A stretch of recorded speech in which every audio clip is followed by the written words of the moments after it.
चाहल बा बड़ी मतवाली। Stupid. कौनो न कौनो बातें हो तो हटे बैठल बड़का तो खाली खाली खाली खाली।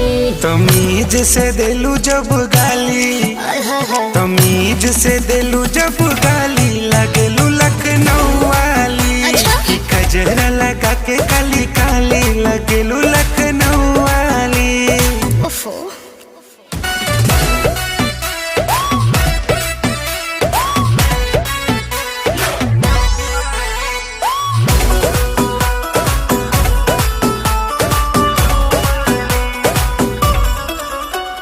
लेके घूमता रू स्कूटी